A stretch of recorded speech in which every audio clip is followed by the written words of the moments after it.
Welcome to this YouTube channel.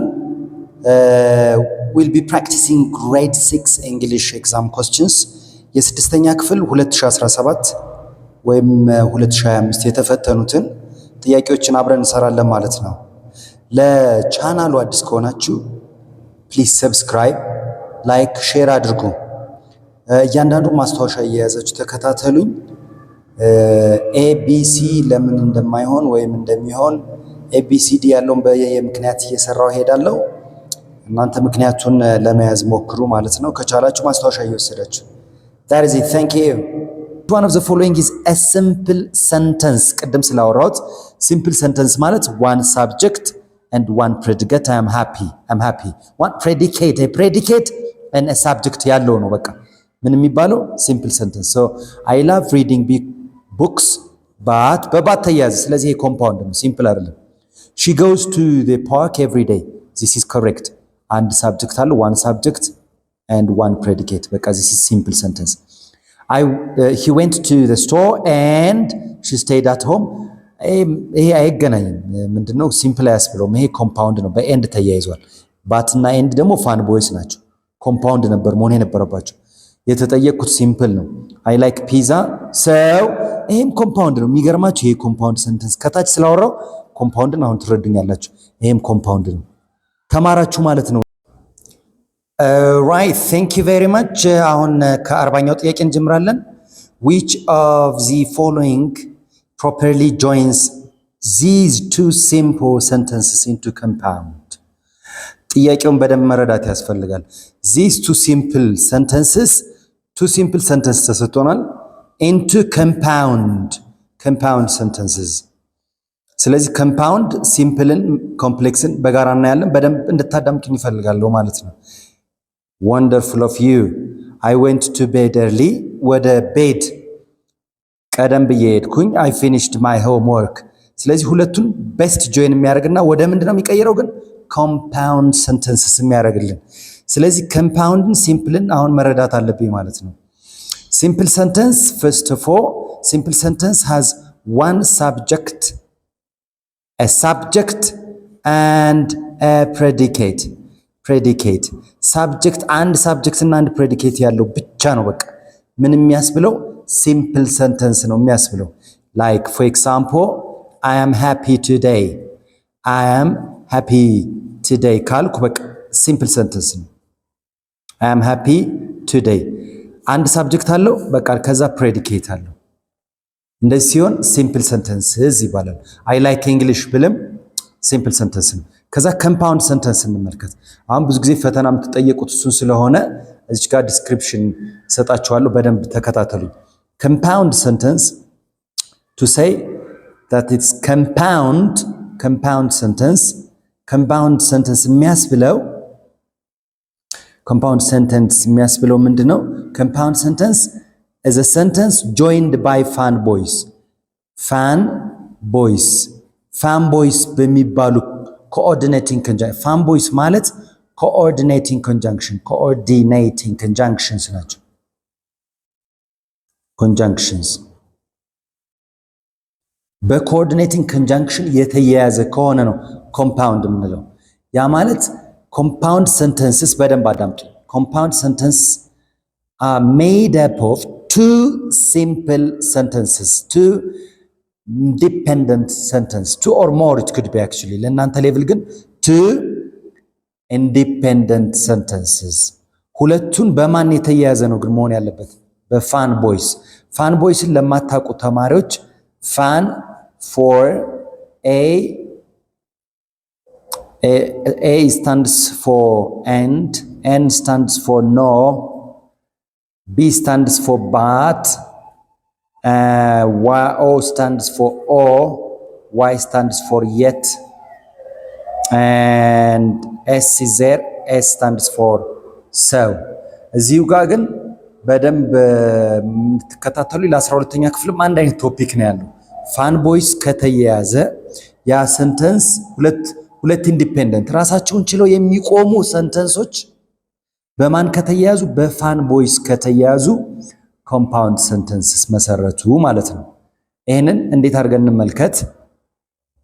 ፋንቦይስ ሁለት እዚህ ጋር አንድ ኢንዲፔንደንት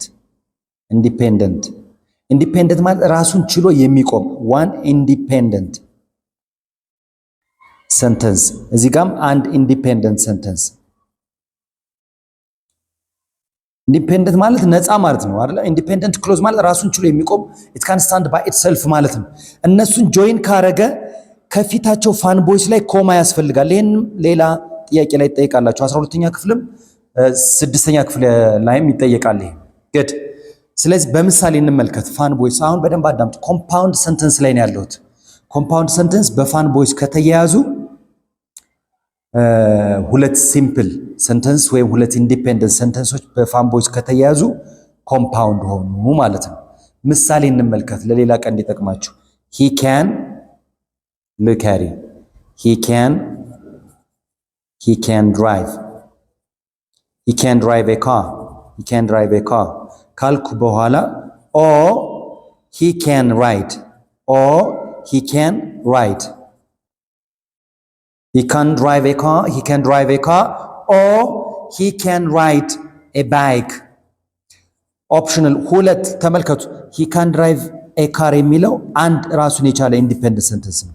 he can ride a bike ይሄም ራሱን የቻለ ኢንዲፔንደንት ሰንተንስ በማን ተያያዘ? በኦር ደግሞ የማን ግሩፕ ናት? የፋን ቦይስ በፋን ቦይስ። ስለዚህ ከፊቷ ምን ያስፈልጋታል? ኮማ ያስፈልጋታል። ይሄ ምን ይባላል? ኮምፓውንድ ሰንተንስ ይባላል። ወይም ደግሞ በምን ልታያይዙታላችሁ? ኦሩን አስወግዳችሁ በሰሚኮለን ብቻ ልታስወግዱ። ሰሚኮለን ይሄ ሰሚኮለን ይባላል። it replaces fan voice ኮንጃንክሽኖችን ሪፕሌስ አድርጎ መጠቀም ይቻላል። ማንን?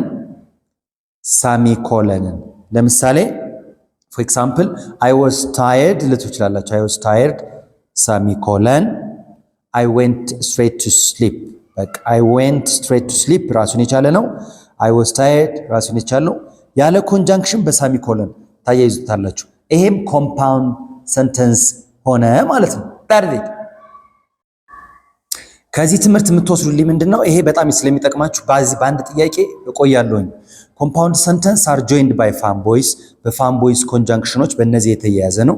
ስለዚህ ሁለት ራሳቸውን ችለው የሚቆሙ ሰንተንሶች ይያያዛሉ። እነዛ ምን እንላቸዋል? ወይም ሁለት ሲምፕል ሰንተንስ እዚህ ጋር አንድ ሲምፕል ሰንተንስ እዚህ ጋር አንድ ሲምፕል ሰንተንስ ራሱን የቻለ በማን ሲያያዝ?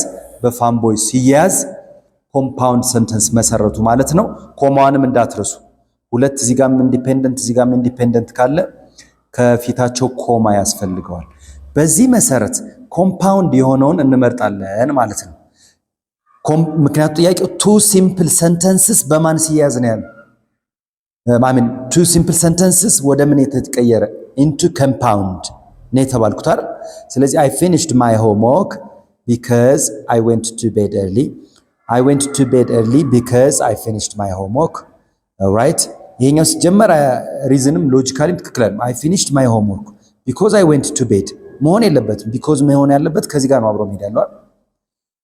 ሆምወርኬን ጨረስኩኝ ስለ ምክንያቱም ወደ ቤድ ስለሄድኩ አይባልም። ስለዚህ ይሄ ዝም ብሎ እዚህ ጋርስ I went to bed ለምን ሲባል because I finished my homework እንደዚህ ይባላል ሰንተንሱ። ግን ሌሎችን ማየት አለብን። I finished my homework and I went to bed. This is a correct grammar. ሁለቱም correct ነው በግራመር። I finished my homework after I went to bed. ይሄ ደግሞ አይባልም። after I went to bed ነው I finished my homework early የሚላል። አልጋ ላይ ሆናችሁ ልትሰሩ ትችላላችሁ አይደል? homework ግን ይሄ ምንድነው? I went to bed early ነው። ስለዚህ ይሄ ሎጂካሊም ትክክል ስላልሆነ after I ሳይሆን after I finished my homework I went to bed ይባላል እንጂ I finished my homework after I went to bed is not logically correct። ስለዚህ ከሁለቱ ማሰብ አለብኝ። ምንድነው የተባልኩት? ቱ ሲምፕል ሰንተንስ ወደ ኮምፓውንድ ደግሞ በፋን ቦይስ የተያያዘ ነው አይደል? this is the correct sentence። ይሄኛውም correct sentence ነው። ግን ምንድነው ይሄ? በቢኮዝ ስለተያያዘ ኮምፓውንድ አይደለም እንጂ ትክክለኛ ሰንተንስ ነው። ይሄኛው ምን ሰንተንስ ይባላል? ኮምፕሌክስ ሰንተንስ ይባላል። ኮምፕሌክስ ሰንተንስን በሌሎች ጥያቄዎች ላይ በደንብ ስለማብራራ ተከታተሉኝ ማለት ነው። ናይስ። እዚህ ጋር ብዙ የቆየሁት ለ40ኛው ጥያቄ ሌሎች ጥያቄዎችንም ሰራችሁ ማለት የብዙ ዓመት። ስለዚህ በደንብ እንደገና እያያችሁ ፖዝ እያደረጋችሁ ማስታወሻ እየወሰዳችሁ መማር ትችላላችሁ ማለት ነው።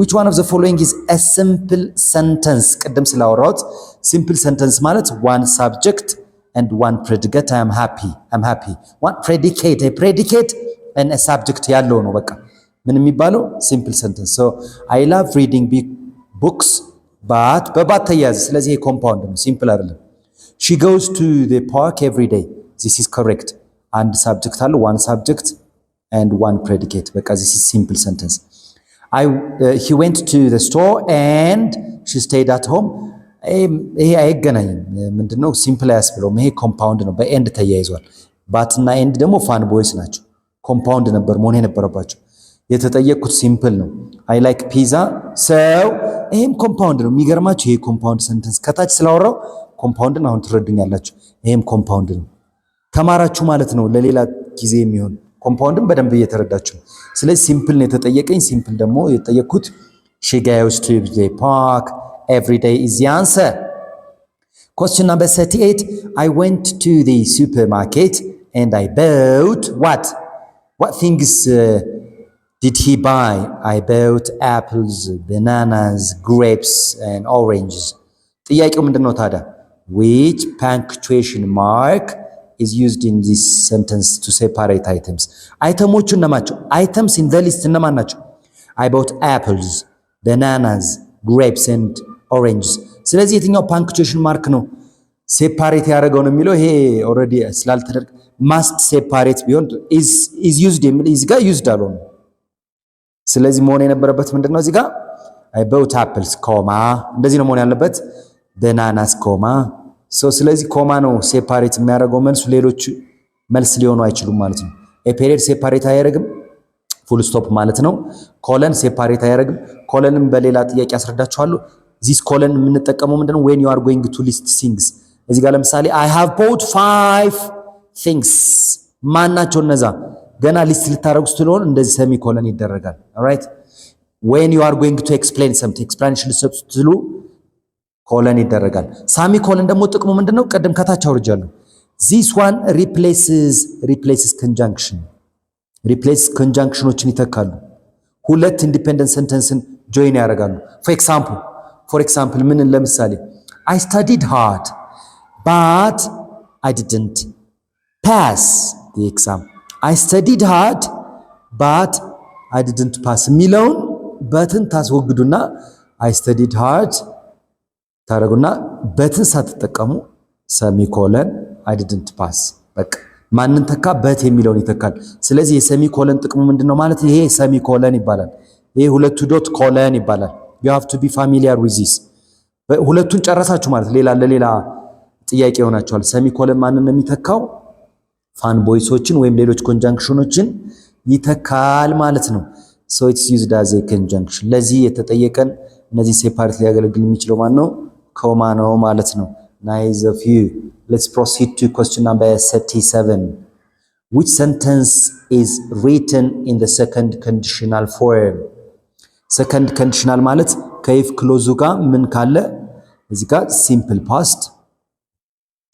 past ኢፍ ክሎዞችን በደንብ ግልጽ አደርግላችኋለሁ ለአንዳንዶቻችሁ ከዛ ሜን ክሎዙ ላይ ደግሞ would plus verb 1 would plus ወይም conditional sentence ወይም could plus verb 1 or other past forms like would should could might እነዚህ plus verb 1 ከመጡ ነው ሁሌም ግን የምንጠቀመው ማንን ነው would ነው would plus verb 1 እዚህ ጋር ደግሞ simple past like if I were a bird I would fly እንደምትሉት would plus verb 1 if I had a lot of money I would give you 10,000 ምሳሌ ነው I would give you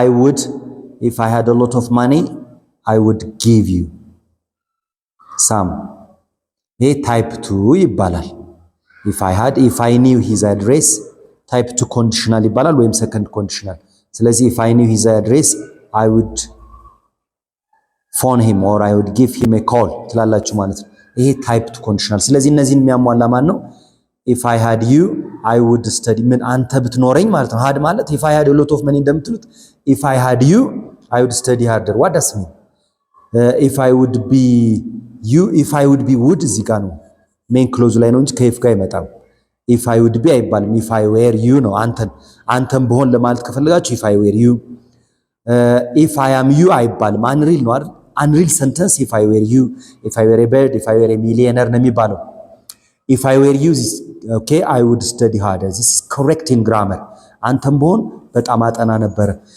ይሄኛው በስትራክቸር ሲምፕል ፓስት ሆኖ would ነው አይደል ቀደም ባልኳችሁ መሰረት ያሟላል እዚህ ጋር ሲምፕል ፓስት ከዛ ደግሞ would plus verb 1 ፎርሙን ያሟላል አይደል ይሄ ግን ትርጉሙ odd ነው ይሄን አንመርጥም ማለት ነው if I had you አይባልም ወይ like if I had you ማለት ወይ ምን ማለት ነው ይፈልጋል አንተ ብትኖረኝ I would study harder what does mean ትርጉሙ ግልጽ አይደለም ስለዚህ like if I had a lot of money if I had a car I would give you a lift እንደዛ መባል ነበረበት so D is the answer